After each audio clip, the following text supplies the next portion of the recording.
Muito bem, nós vamos então dar início ao nosso estudo, o livro Reportagens de Além Túmulo, e nós vamos para as duas últimas mensagens do nosso livro, que são, pegando aqui,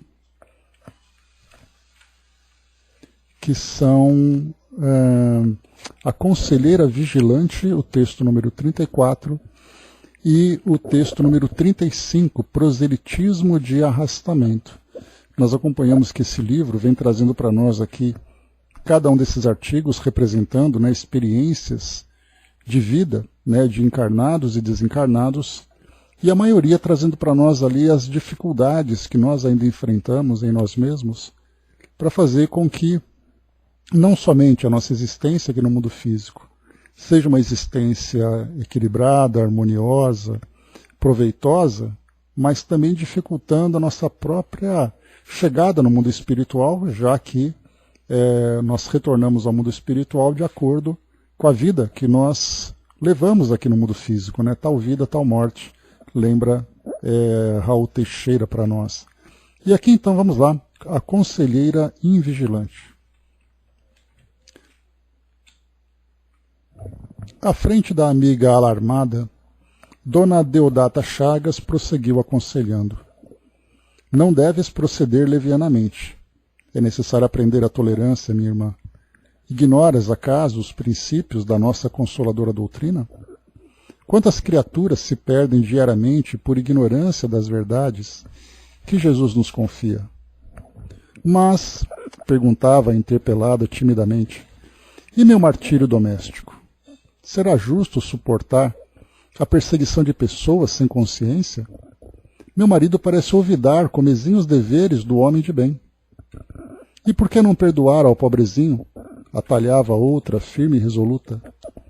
Não des ouvidos a intrigas, nem te detenhas na observação do mal, ainda mesmo quando se positivem as tuas desconfianças. Lembra o perdão evangélico, minha boa Cacilda. Esquece a infidelidade dos espíritos inferiores, a infelicidade dos espíritos inferiores, que te não podem compreender. Além disso, convém não esqueceres que o ciúme é um monstro insaciável. Foge-lhe às garras enquanto é tempo. Afinal de contas, a esposa e mãe precisa fortaleza e serenidade. A ouvinte enxugava o pranto copioso, mostrava-se mais calma e despedia-se resignada, recebendo novos apelos da amiga solícita. Deodata Chagas era sempre assim, dona de maravilhosos recursos verbais, tinha imensa facilidade para dar conselhos. Ninguém conseguia ausentar-se de sua porta sem um punhado de exortações. Era interessante observar, porém, que seu espírito se revelava sumamente despreocupado do próprio lar. Os filhos menores viviam habitualmente à gandaia, sem qualquer expressão de vigilância materna. A progenitora nunca examinou o problema dos seus costumes, conversações e companhias. O esposo, Edmundo Chagas, homem de comércio, chegava à casa a horas determinadas durante o dia. Mas não raro ao almoço, Dona Deodata permanecia na sala de visitas a esboçar orientações para as amigas desesperadas.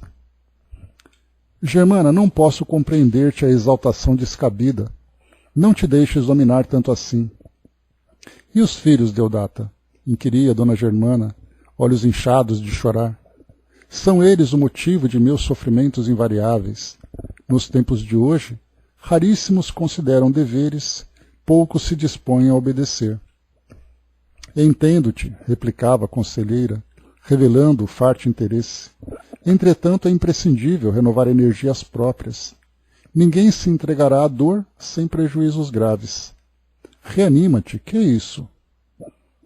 Enquanto a amiga soluçava, prosseguia traçando diretrizes, demonstrando valor e superioridade. E a fé? Onde colocaste os ensinamentos recebidos? O chefe da casa, após consultar a mesa deserta, onde se não reconhecia o mínimo sinal de almoço, observava neurastênico o colóquio amistoso da sala, enterrava o chapéu na cabeça e voltava à rua, encaminhando-se à pensão da esquina próxima. Somente muito depois erguia-se Deodata para atender as crianças famintas. À noite, frequentemente de regresso ao lar, ansioso de aconchego doméstico, o chefe da família encontrava a mesma cena, embora a modificação de personagens. A esposa continuava aconselhando. Dona Lisota, a vida pede sua compreensão e boa vontade. Desaprova sua atitude de inconformação aos desígnios do Eterno. Dessa vez era uma velhinha de cabelos brancos que considerava chorando. Nunca esperei, no entanto, por isso. Meu único amigo morreu. Os filhos desprezam-me, os parentes relegam-me ao abandono. Todavia, exclamava Deodata, sempre disposta a ensinar, é preciso revelar coragem na luta. Guarde intacta sua confiança em Deus. Tenha fé. É indispensável atender à vontade superior e não à nossa. Presentemente não posso concordar com seu modo de agir. Enquanto a anciã fazia o possível por levantar-se do abatimento doloroso, a conselheira arrematava. E a fé, minha amiga? Onde coloca você tão imenso tesouro? Já pensou nisso? O crente não deve respirar outra atmosfera que não seja a do otimismo sadio e franco. Edmundo relanceava o olhar pelo interior, reconhecendo a inutilidade de qualquer chamamento efetivo. A companheira tomara o hábito de aconselhar, qual se fora venenoso excesso do espírito, tal a insistência com que desejava regenerar pessoas, reavivar as forças alheias, consertar o mundo, enfim. Muitas vezes, tentara arrancá-la de semelhante situação, mas todo o esforço redundara inútil. Mergulhado em amargas reflexões, Edmundo percebia que os rapazes se entregavam a terríveis disputas na copa e, desanimado, entristecido, tornava à rua, sem esperança. Aos poucos adquiriu o costume de beber, coisa que nunca lhe ocorrera em tempo algum. Sem forças para reagir ao desentendimento da companheira, sufocava no copo as desditas do coração. Dona Deodata parecia não perceber o curso dos acontecimentos e mantinha a mesma atitude mental. Almas desesperadas, ansiosas e viciosas batiam-lhe a porta em onda crescente. Por que tão grandes demonstrações de amargura? Exclamava para a inquieta visitante de bairro longínquo. Não posso justificar o teu desânimo. A interpelada, revelando os profundos padecimentos que roíam a alma, observava aflita. Quando o marido nos abandona, tudo parece escuro em nossos caminhos. A senhora é feliz, dona Deodata. Nunca experimentou sofrimento igual a este. Não posso conformar-me com a separação. É preciso, porém, perdoar e ser forte. Interpunha a conselheira imperturbável. Estamos neste mundo para testemunhar espiritualidade na procura de Deus. Pareces demasiadamente enfraquecida no trabalho comum. Levanta o ânimo, resiste, não te deixes levar por arremedos de tempestade. Despedia-se a infeliz reconhecidamente. Chegou, entretanto, o momento em que Deodata Chagas deveria tomar conhecimento de sua própria situação. Depois de alguns dias nos quais supunha o marido em viagem de serviço, veio a saber que Edmundo montara nova casa em bairro distante. O álcool trouxera-lhe o ouvido de obrigações sagradas. O bar incumbia-se de conduzi-lo a relações diferentes, e com a embriaguez dos sentidos veio a embriaguez dos sentimentos. A senhora Chagas, contudo, sempre eficiente na orientação dos outros, recebeu a notícia sem ocultar a mágoa imensa. Aquela alma tão forte e tão clara, que sabia traçar os caminhos alheios, semelhava-se agora a um lago turvo, face às pedras da tempestade e das rajadas do vento. Humilhada, chorosa, procurou os filhos para torná-los partícipes da sua profunda revolta. Entretanto, encontrou neles as mais ásperas observações. Alguns estavam dispostos a seguir sem hesitação para a nova casa paterna. Inconformada, a pobre senhora buscou os recursos da justiça do mundo, mas a cada passo encontrava a ironia, o desprezo, o desconhecimento deliberado de sua dor.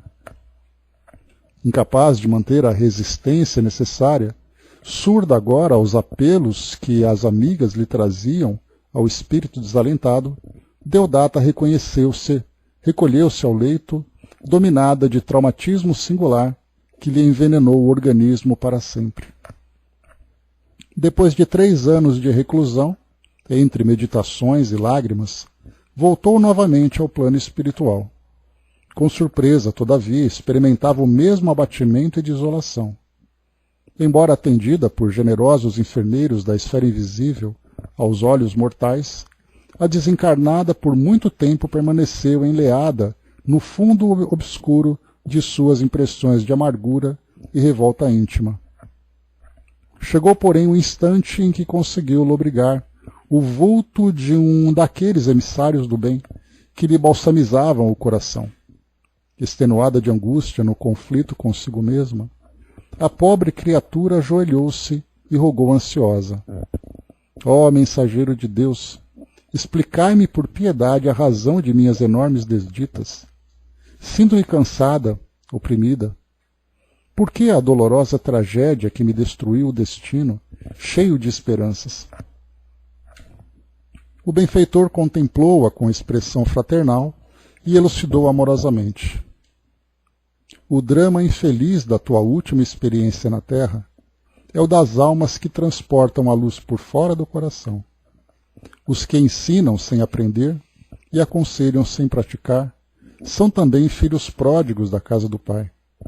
Dissipam tesouros espirituais sem cogitar das necessidades próprias e acordam, mais cedo ou mais tarde, com a miséria e o desconforto. Deodata compreendeu o alcance profundo daquelas palavras, mas, desejosa de lavar a culpa, objetou: será então erro grave ensinar o caminho aos outros? E Jesus, não trabalhou o Mestre no mundo por traçar diretrizes ao homem sofredor?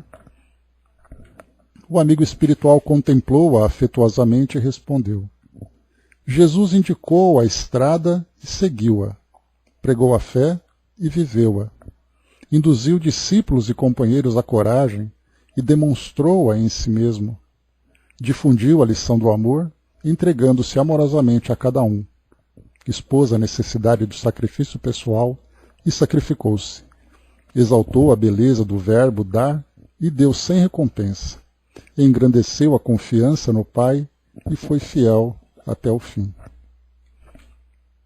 A esposa de Edmundo estava perplexa, e quando se esforçou por emitir observação nova, o sábio instrutor sorriu carinhosamente e concluiu: renova o padrão de esperança em Jesus Cristo, e não argumentes com a verdade. O campo continua repleto de trabalho, e continuamos ricos de possibilidades. Realmente não constitui erro o indicar o caminho ao que se desviou, porque o benefício é sempre um tesouro para quem o recebe com sabedoria. Mas, quanto a nós mesmos, é sempre perigoso aconselhar os outros antes de havermos aconselhado a nós mesmos.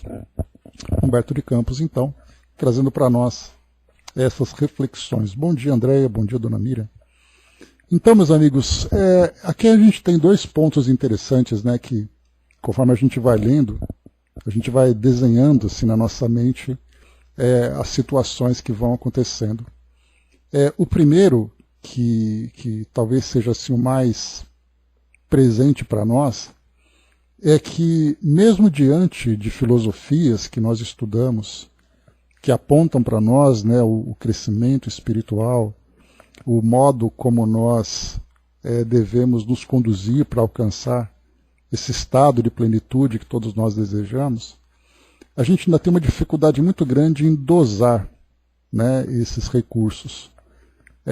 Aqui no caso de Dona Deodata, por exemplo, nós vemos que ela fazia tudo certo.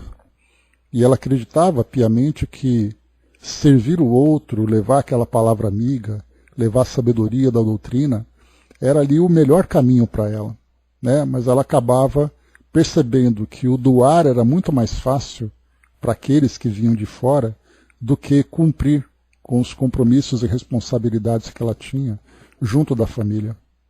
Né? E quantos são assim, não apenas dentro da doutrina espírita, mas em todas as filosofias, em que nós pegamos então os ensinamentos, procuramos trabalhar da melhor forma, mas ainda assim parece que as coisas dão erradas, porque a gente não consegue ainda perceber o modo como isso deve ser aplicado. E é por isso que a gente percebe, né, nas tantas e tantas mensagens que chegam para nós, assim como nos ensinamentos dos livros que nós acompanhamos, os Espíritos trazendo sempre para nós diversos aspectos, né, da aplicação, da vivência da doutrina espírita. Né? Então nós temos ali primeiro compreender, não somente esse lado moral, né, de valores, de virtudes, mas também conhecermos toda essa parte desse fundamento filosófico que a doutrina traz. E disso diz respeito, por exemplo, à reencarnação. Entendermos o que é a reencarnação, para que ela serve. Quando nós fazemos uma programação reencarnatória e reencontramos espíritos no nosso mundo, que são espíritos que estão comprometidos, né, com a nossa própria história, em que nós temos ali que trabalhar internamente para depois trabalhar externamente. E ao mesmo tempo também, né, o lado moral de transformação, de tolerância, de paciência, e espírito de fraternidade, solidariedade, caridade e tudo mais. Então, quer dizer, é um conjunto de ensinamentos, é um conjunto de informações e teorias que nós precisamos absorver muito bem, administrar tudo isso, porque a vida, né, que nós levamos nada mais é do que uma empresa, né? Uma empresa que tem um departamento de compras, departamento de vendas, tem o departamento de recursos humanos, tem um departamento ali que trata da administração. Quer dizer, cada segmento da nossa vida é um departamento. E uma empresa que, quando tem falha num desses departamentos, ela falha no seu funcionamento geral. Ela falha em toda a sua estrutura. E para isso, para que a gente possa administrar cada um desses departamentos, é necessário que nós tenhamos capacitação, conhecimento de cada área, saber como administrar, saber como fazer isso, porque nós somos seres, podemos dizer assim, multifacetários. Nós temos ali diversos aspectos que atuam de uma forma simultânea. Então, ora nós somos mantenedores do lar, ora nós somos administradores de relações, significa que maridos, esposas, filhos, pais, tem que trabalhar fora, tem que cuidar lá para poder manter o lar dentro, tem que cuidar do nosso desenvolvimento pessoal. Então, é muita coisa para se administrar aqui na nossa vida. Então, muitas vezes a gente abraça uma filosofia como essa, que aponta para nós essas direções, em que nós temos que desenvolver esses melhores valores para construir a nossa felicidade, mas a gente se esquece, né? A gente foca tanto num determinado aspecto, que para nós é tão importante, que a gente acaba se esquecendo da nossa vida pessoal, por exemplo. Quantos são aqueles que são palestrantes, que são estudiosos da doutrina, que em outras religiões têm ali também, né, uma dedicação quase que exclusiva àquilo tudo e falha muitas vezes no seu aspecto pessoal. Algo interessante que a gente tem acompanhado, que na mídia de vez em quando aparece, sacerdotes, por exemplo, com depressão. Religiosos que acabam, infelizmente, né, seguindo pelo suicídio, tamanha a angústia que sentem, quer dizer, doam tudo aquilo que têm, em termos de energia, em termos de conhecimento, em termos de vigor, e se esquecem da sua construção pessoal.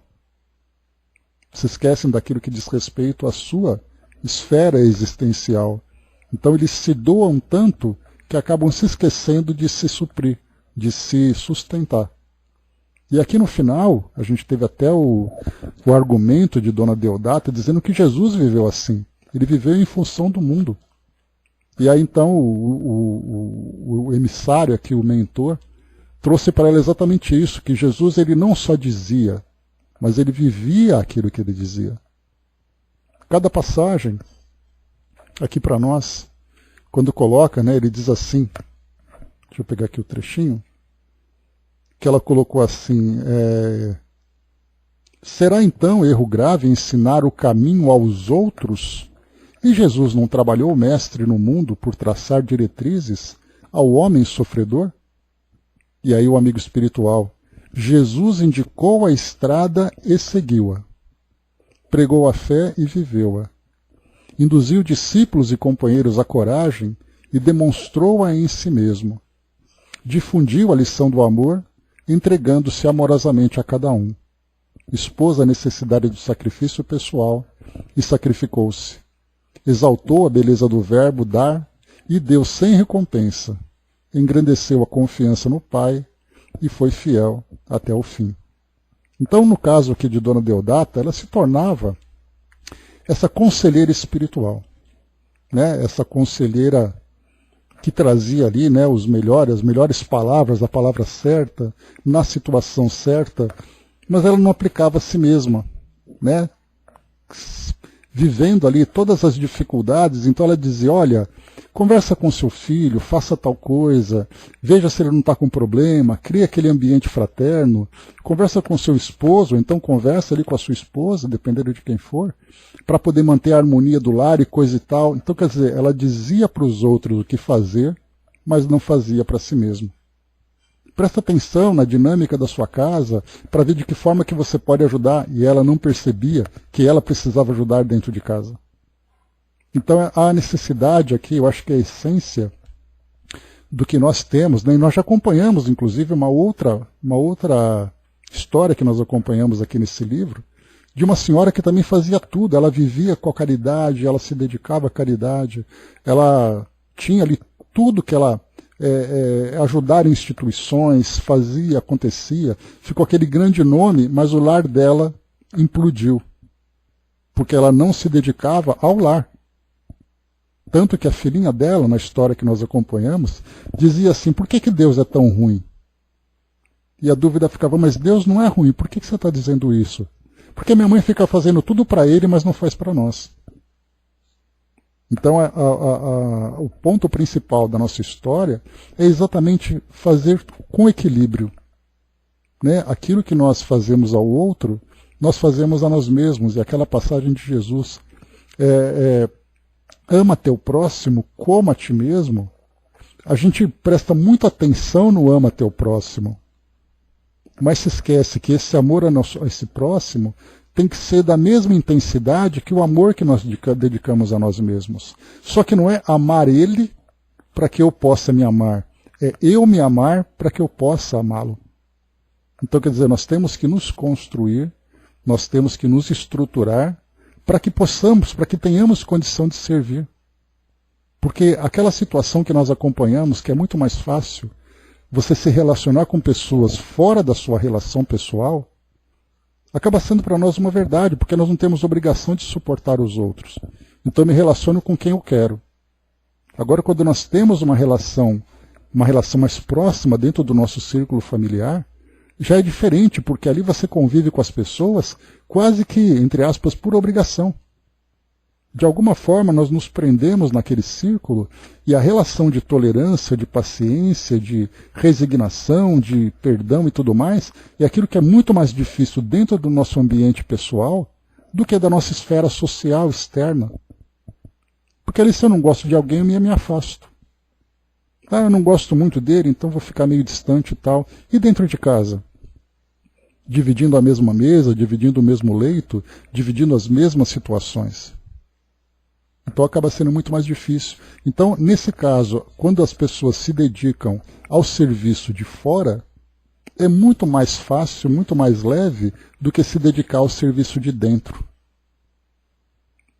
Mas a nossa responsabilidade quando nós programamos uma encarnação é um trabalho interno. O nosso principal foco é exatamente administrar a nossa vida pessoal. E como consequência nós podemos servir.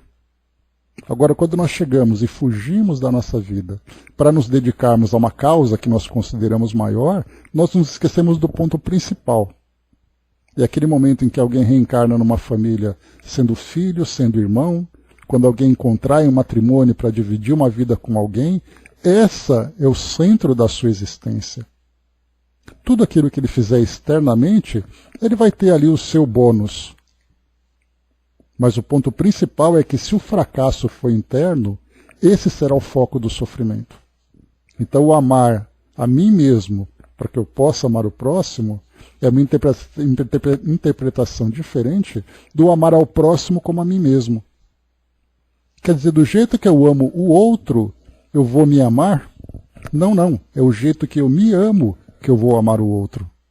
Porque é muito fácil amar o outro, colocar fora todos os meus sentimentos para alguém que não faz parte da minha relação. E aí depois eu tento copiar dentro de casa aquilo que eu me dedico para o outro. Mas é o caminho contrário, somos nós que temos que criar a estrutura primeiro. O Dudu lembrou aqui, né, o Padre Marcelo, o Fábio de Mello, né, ficaram muito ruins por depressão. E o Padre Marcelo, né, que se entregou à morte, né? Então ali a gente percebe, né, que é assim, né, quando você vive muitas vezes tentando ajudar o outro, mas você não tem estrutura para se ajudar, acaba sendo muito problemático, né? Então a gente vê isso, reportagens que saem de pastores, de padres principalmente, né, que tem ali uma vida religiosa muito diferente do espírita, né, que tem uma vida mais dinâmica, né, diferentemente da vida religiosa. Dinâmica no sentido assim muito mais, como é que eu posso dizer? É uma vida dentro do centro espírita, mas o estudo, o trabalho é muito diferente do que uma dedicação exclusiva para aquela vida de servir as pessoas através da religião. Né? Então isso acaba sendo uma dificuldade muito grande. Né? O Braz lembrou aqui, né, que Jesus venceu o mundo, né, que realmente é parte exatamente desse equilíbrio. Né? O André colocou, né, creio que o maior dos problemas, né, é quando amamos mais a nós próprios do que os outros, né, seja em que espaço for. Pelo menos quando nos dedicamos aos outros, estamos ajudando alguém. Fiquei pensando na decepção que ela sentiu ao ouvir as palavras do mentor. É algo interessante, Andréa. Tem até um vídeo que foi produzido pelo programa... não era o Transição, era o programa... Era um programa que a FEB tinha produzido. E era uma época de Natal e o Divaldo estava sendo entrevistado. E o tema daquele vídeo era autoamor. E a apresentadora perguntou para o Divaldo, né, se o autoamor não seria um problema, era uma época de Natal na época, né? Se o autoamor não seria um problema que poderia nos levar ao egoísmo. Né? E ele lembrou que existe aquele amor próprio, que é o amor egoísta, e existe o autoamor, que é quando você escolhe aquilo que pode te fazer feliz de verdade. Né? Porque quando você escolhe ser feliz de verdade, o amor que você dedica a você é o mesmo amor que você dedica para o próximo. Você consegue exteriorizar, você consegue compartilhar esse sentimento. Agora o amor egoísta é aquele que você tira dos outros para se servir. Você tira dos outros para se abastecer. Então você quer tomar dos outros aquilo que muitas vezes eles não têm, para que você seja feliz. De que forma que isso acontece? Você obrigando o outro a ser do jeito que você quer. Mesmo que esse jeito que você impõe seja por outro motivo de infelicidade. Então assim, eu não quero que você faça isso, eu não quero que você fale isso, eu quero que você seja desse jeito. Então a gente vai moldando as pessoas para que a gente fique confortável. Então isso é o amor egoísta. Agora quando nós falamos do auto-amor, significa, olha, eu preciso me transformar para que eu possa viver da melhor forma, para que consiga me relacionar com os outros, consiga me relacionar com o mundo. Então é um trabalho difícil, porque na teoria nós conseguimos entender, né, o porquê o porquê, a origem, entender os conceitos, mas a vivência disso é muito difícil. E dentro daqueles conceitos que a gente já estudou, que eu sempre falo para vocês, né, aquela tríade, né, a caridade, o amor e a felicidade. São 3 coisas que todo mundo quer, mas ninguém sabe como fazer. Fazer a caridade, nós fazemos sempre com interesse. Nós não conseguimos ainda fazer aquela caridade plena, aquela caridade ampla, desinteressada. O amor, por exemplo, o que é o amor? Nosso amor é apego, é egoísmo, é dependência, é carência.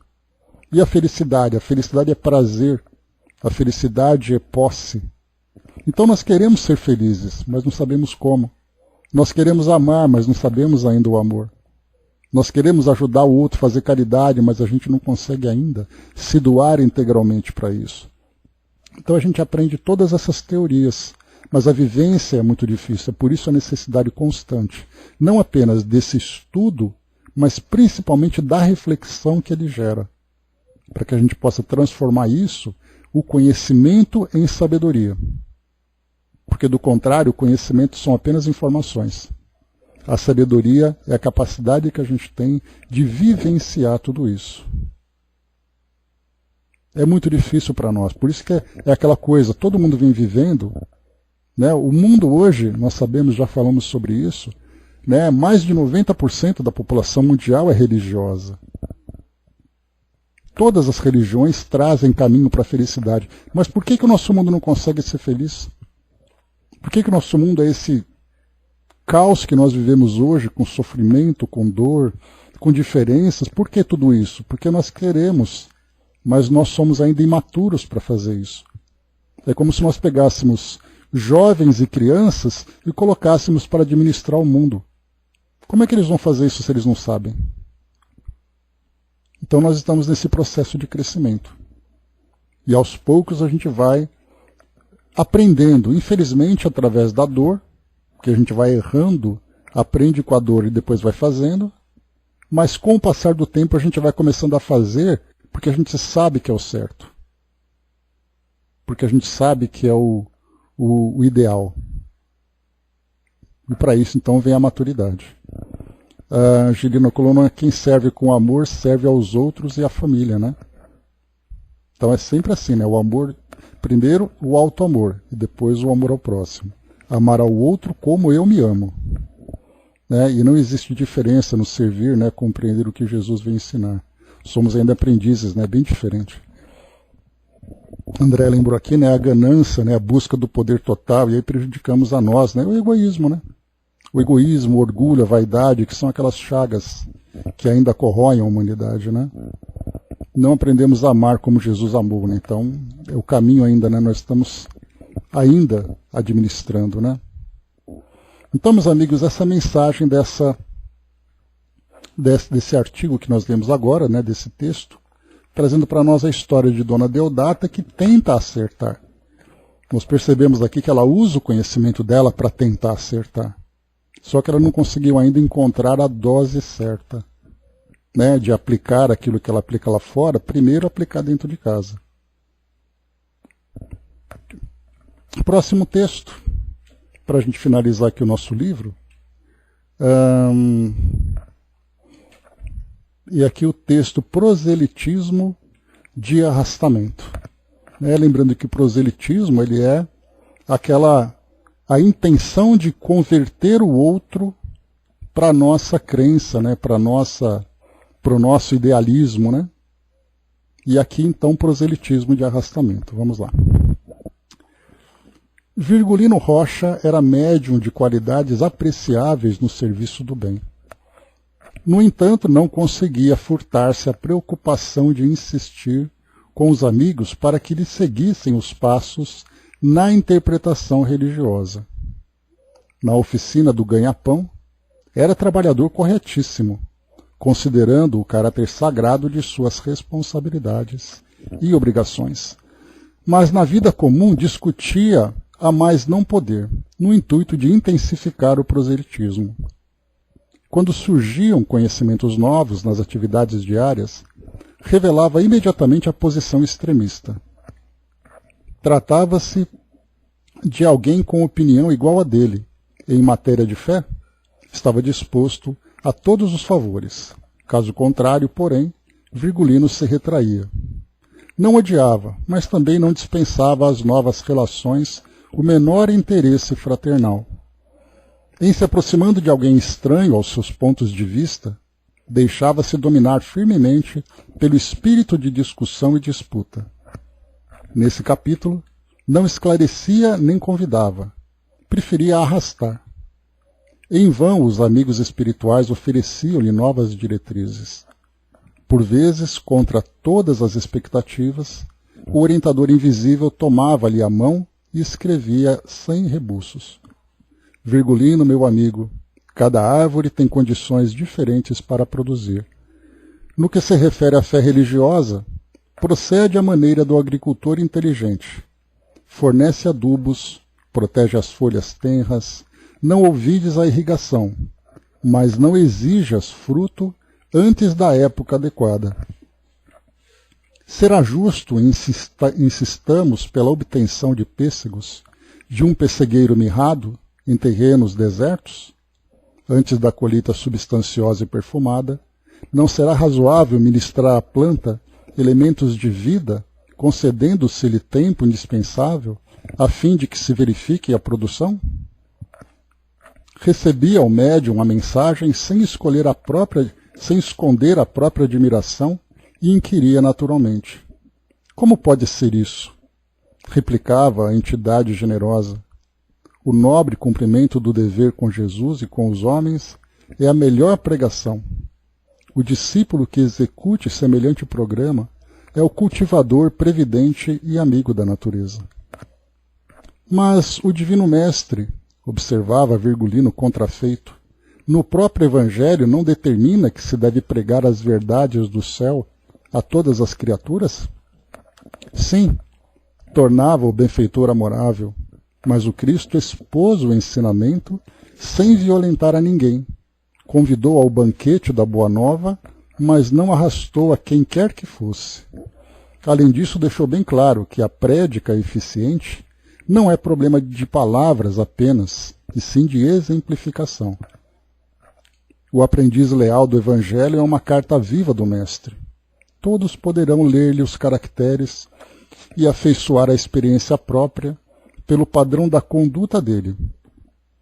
Por isso mesmo, o homem honesto e trabalhador em todos os gestos do dia está pregando às criaturas que o veem. O companheiro inquieto anotava ligeiramente as considerações recebidas, mas certa vez, quando os conselhos se repetiam, Virgulino acentuou. Afinal de contas, não sei como proceder. Sinto-me animado das melhores intenções. Se encontrasse uma lição mais explícita, ao menos... O generoso amigo espiritual não o deixou terminar e traçou no papel levemente. Tê-la-ás.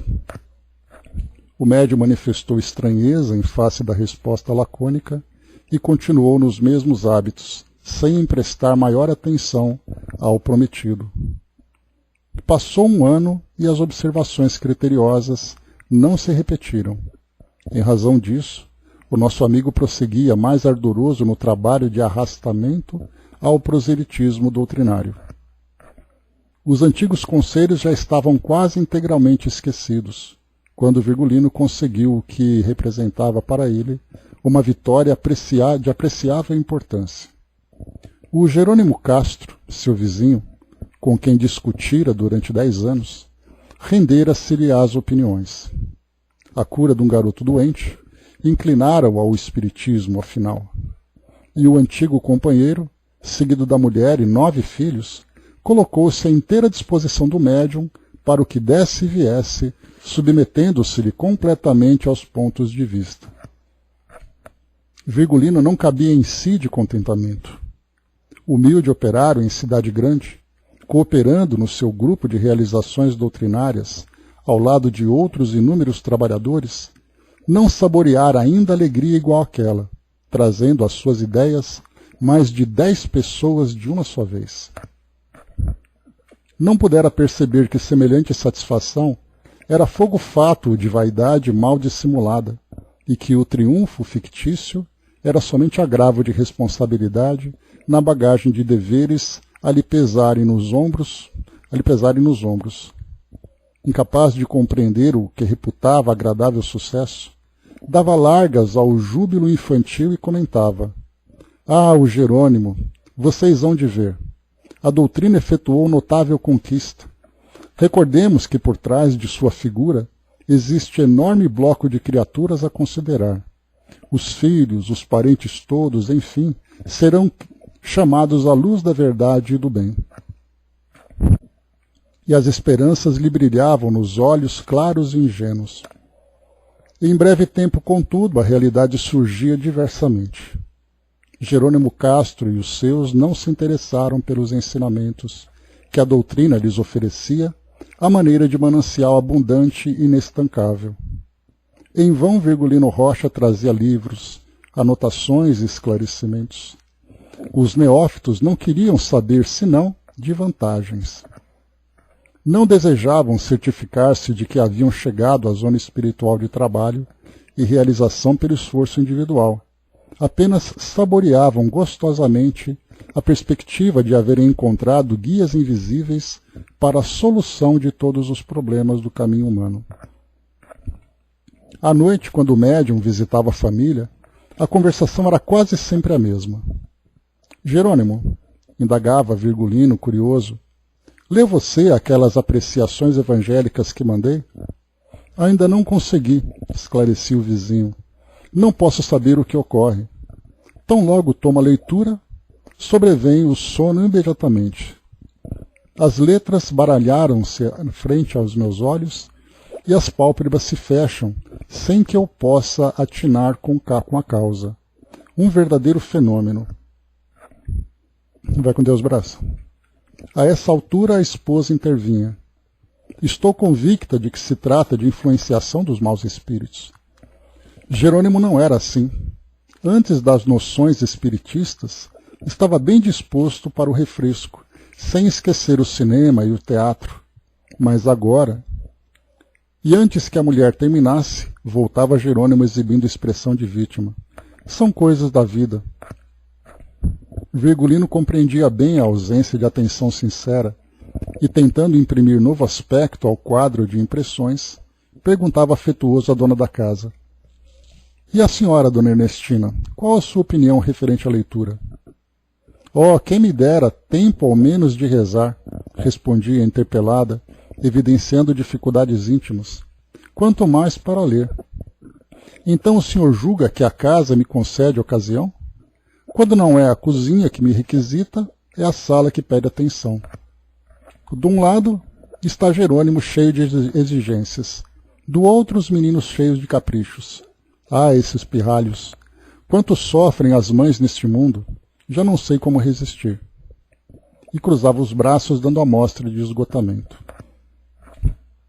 Ante a paisagem sentimental repleta de sombras e obstáculos, com desapontamento ensaiava ao médium outro gênero de conversação.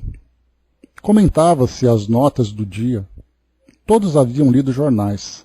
As crianças aproximavam-se, estavam a par do suicídio da vizinhança, do crime que se verificava no bairro, relacionavam amarguras de famílias diversas.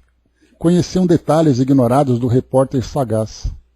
A palestra vibrava. Nem Jerônimo sentia sono, nem Dona Ernestina experimentava angústia de tempo. E Virgulino, computando a bagagem de suas boas intenções, retirava-se entristecido.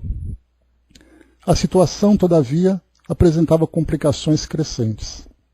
Na residência dos Castros, o espiritismo era recurso para aplicações de menor esforço. Guardava-se mesmo a impressão de que a família vagava em plano de profunda indiferença no que dizia respeito à fé religiosa. Se um filho tornava-se desatento, pela ausência de governo doméstico, chamavam Virgulino. Se Jerônimo atritava com os chefes de serviço pela própria ociosidade, buscavam Virgulino. Se uma das jovens da casa excedia-se nas festas sociais, recorriam ao Virgulino. O médium não ocultava o doloroso abatimento. Não se passava um dia sequer sem que os supostos convertidos apresentassem indagações intempestivas e inconvenientes. Dona Ernestina queria conhecer a intenção dos noivos que surgiam para as filhas, esclarecer intrigas da vizinhança, assinalar as pessoas defeituosas que lhe frequentavam o ambiente doméstico, enquanto Jerônimo se interessava pelas promoções fáceis, pelos favores da sorte e condescendência dos seus chefes de serviço. De quando em quando, reclamavam do Rocha certas explicações, como se Virgulino fosse obrigado a se responsabilizar por todos os assuntos e questões da família. Porque o Espiritismo era a doutrina não perseguida das demais confissões religiosas? Porque se restringia a reuniões sem espetáculos para demonstrações públicas? Segundo os Castros, as procissões e outros ajuntamentos populares faziam falta. Via-se o médium em apuros na elucidação daqueles espíritos preguiçosos. Decorreram 4 anos. A situação, entretanto, piorava gradativamente. Jerônimo e os seus começavam a buscar Virgulino em sua oficina de trabalho. Agora não posso, explicava-se o rapaz muito pálido, tentando desvencilhar-se. Oh, não foi o senhor que nos levou para a doutrina? Interrogava a jovem mais inquieta. E lá se ia o nosso amigo para atividades mediúnicas, sem propósito sério. Finalmente, certo dia, o chefe imediato de trabalho chamou-o com bondade para a admoestação justa. Virgulino, disse em tom grave, sempre estimei em você o auxiliar competente e honesto. Jamais interferi nas crenças religiosas de meus subordinados, mas a sua ficha de serviço vem sendo prejudicada pela saída sem justificação. Desde muitos meses, suas obrigações passaram a ser olvidadas na maior parte do dia. Acredito chegado o tempo do reajuste. Sempre ensinei a todos que esta é uma casa de trabalho e realização. O médium baixou os olhos envergonhado e respondeu tímido.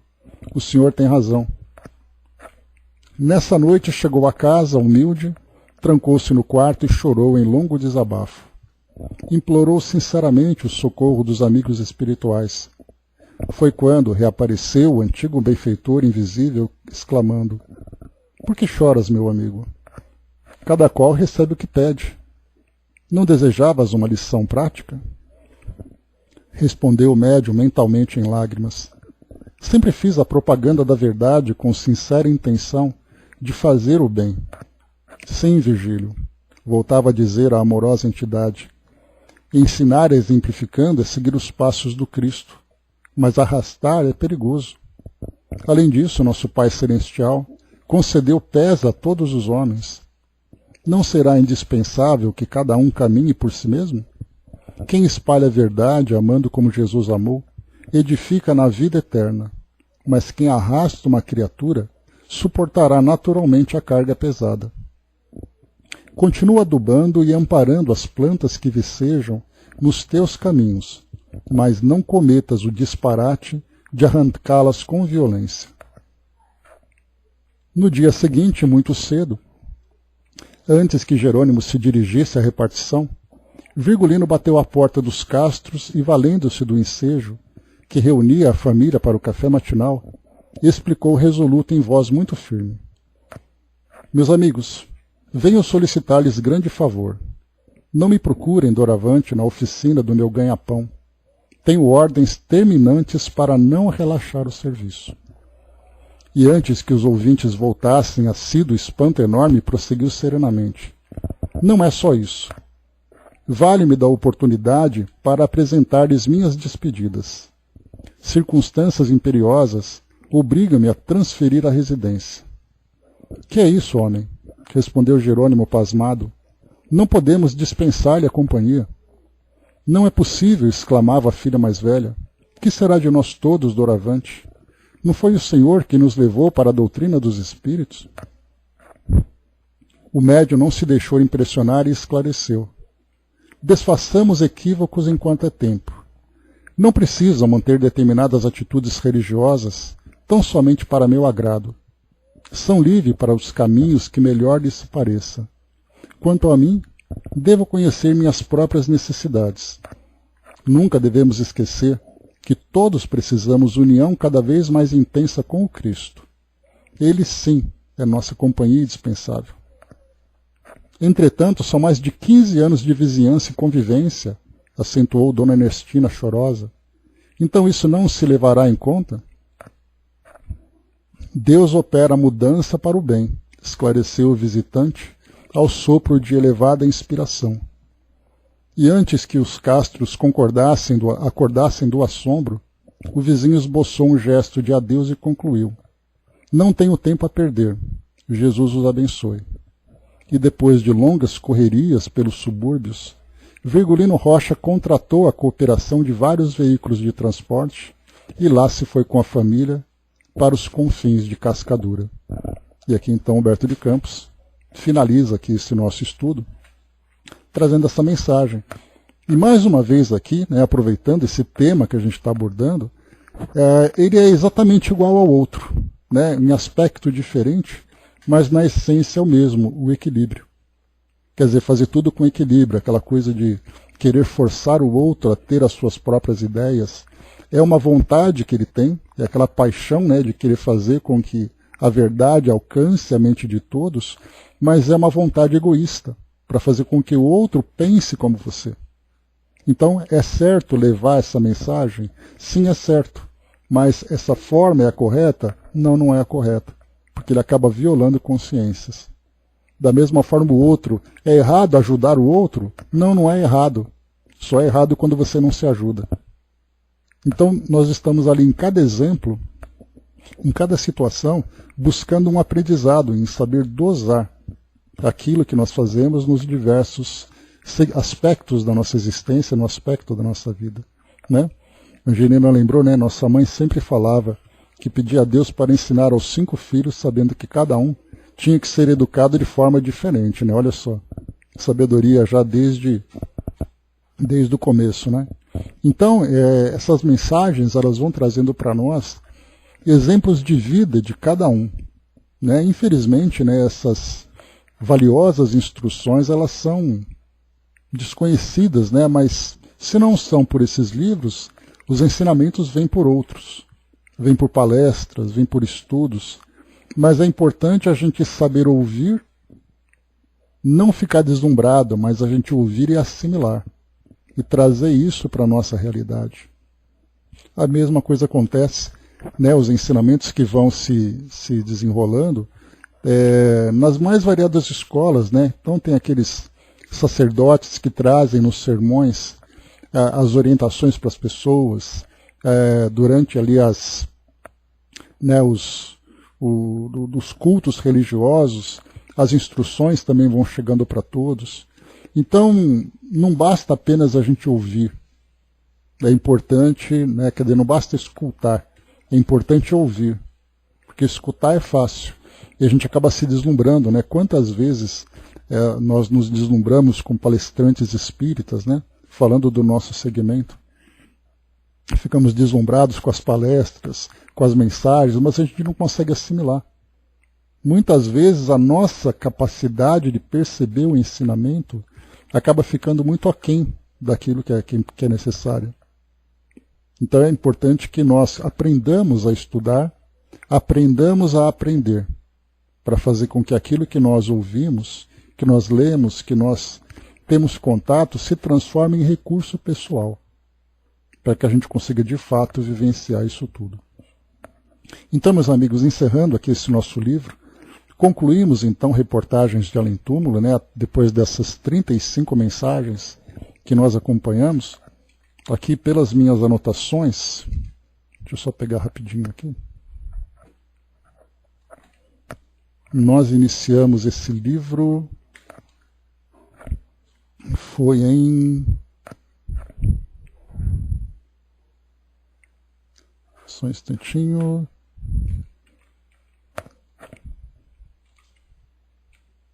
Foi no dia 25 de setembro.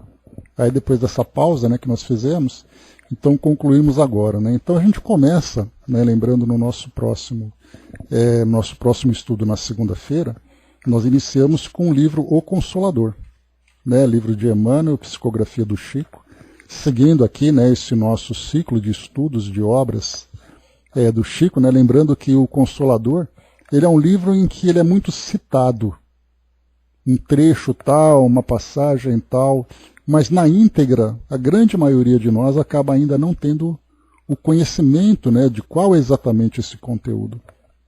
Então, esse vai ser o nosso próximo livro, nós vamos estudar, talvez, né, eu vou pensar ainda, o A Caminho da Luz também é um outro plano que a gente tem, que também é outro livro, que a gente comenta bastante, mas não estuda, né, e depois a gente volta para aqueles outros livros, né, que o Chico tem ali no acervo dele, né, aqueles montes de títulos que nós sequer sabemos que existem, né? Então fica aí para nós